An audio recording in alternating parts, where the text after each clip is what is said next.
The bubble burst on a Tuesday, 3 days before Blake's company was set to go public.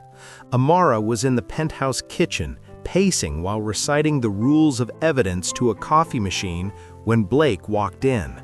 He didn't look like the master of the universe. He looked like a man watching a building collapse with him inside it. He tossed a tablet onto the granite island. "Don't look," he said, his voice devoid of emotion. "Pack a bag." Amara immediately looked.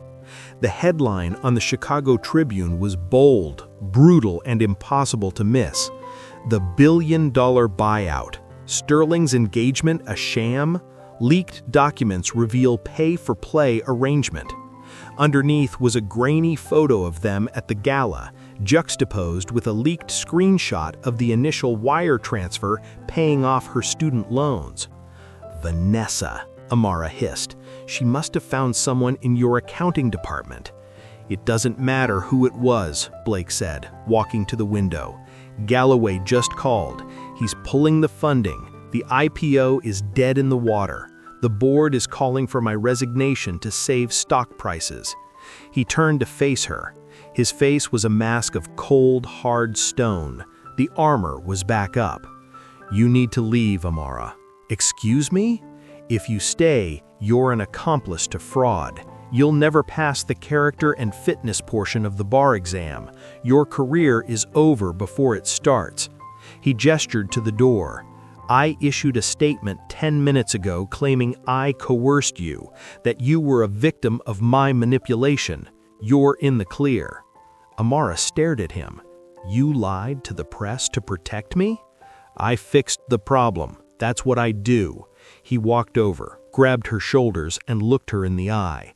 "Go back to the tenement. The deed is in your name. You're safe.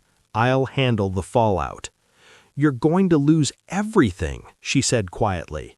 "I built it from nothing once," Blake shrugged, though his eyes betrayed his devastation. "I can do it again, but I won't drag you down." He kissed her forehead, a goodbye kiss. "Get out of here, Jones. That's an order." 2 hours later, the lobby of Sterling Tower was a war zone. Cameras, reporters, and angry shareholders were swarming the glass doors. Upstairs in the boardroom, Blake sat alone at the head of the long table. The board of directors sat opposite him, looking like a row of executioners.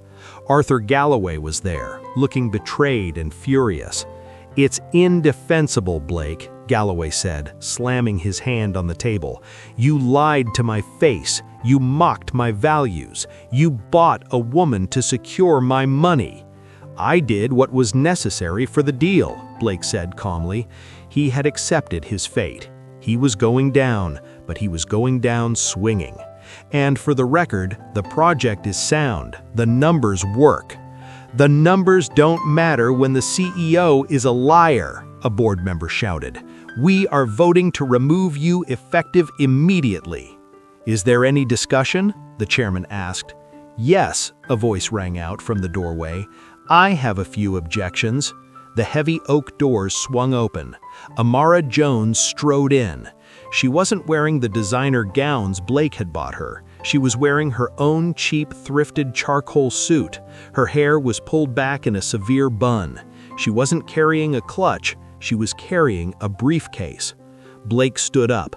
"Amara, get out! Security!" "Sit down, Mr. Sterling," Amara commanded, her voice whipping across the room like a lash. She looked at the security guard who had taken a step forward. "Touch me and I'll sue you for assault, battery, and emotional distress before you can blink." The guard hesitated. Amara walked to the head of the table and stood next to Blake. She didn't look at him. She looked at the board. "You want to talk about fraud?" Amara asked, tossing a file on the table. "Let's talk about it." "Who is this? The escort?" Galloway sputtered.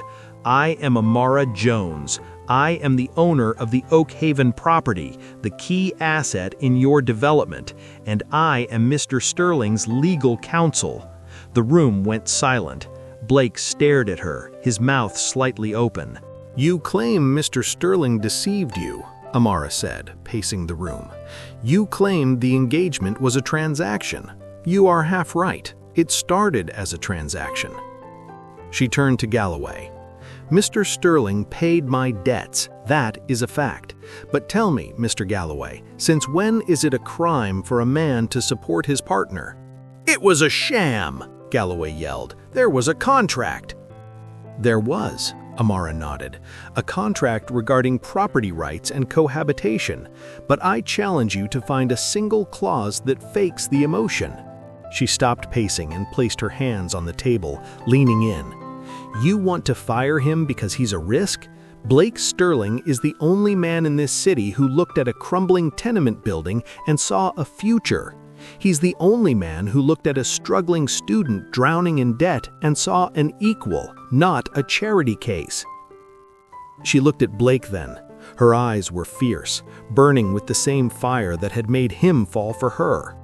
He tried to take the fall for me today, Amara said, her voice softening just enough to break hearts.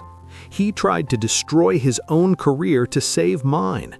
That is not the action of a ruthless liar. That is the action of a man of honor, a family man.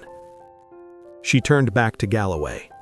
If you fire him, I pull the Oakhaven property from the development. I own it. I will tie this board up in litigation for the next 10 years. I will bleed this company dry with injunctions until stock prices are lower than my credit score used to be. She slammed her hand on the table.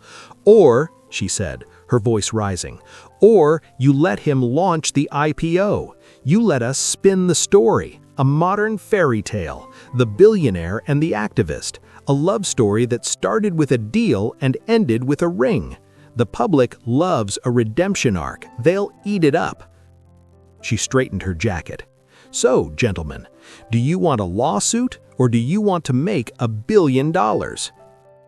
6 months later, the Oakhaven building had been renovated, not demolished.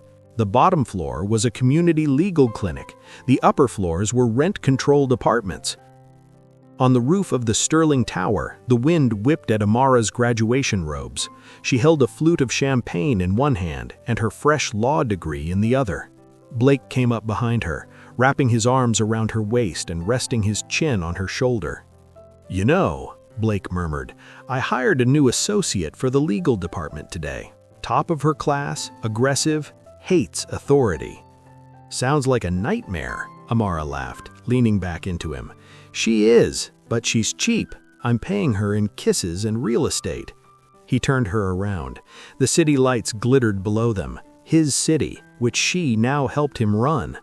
We made it, Blake said, touching the platinum ring that was back on her finger. No contract, no expiration date. Oh, there's a contract, Amara smirked, pulling a folded napkin from her pocket. Blake took the napkin. In Amara's messy scrawl, it read, I, Blake Sterling, promise to love Amara Jones even when she sues me, argues with me, and steals the covers. This contract is binding for life. Penalty for breach. Death by angry wife. Blake laughed, a real free sound that carried over the rooftops. He pulled a pen from his pocket and signed it against the railing. Signed, sealed, and delivered, he whispered, and kissed his lawyer, his partner, and his hurricane. If you liked this story, please like, subscribe, and share. Also comment where you're listening from. And please also hit that notification bell so you'll be here for the next one. Thank you.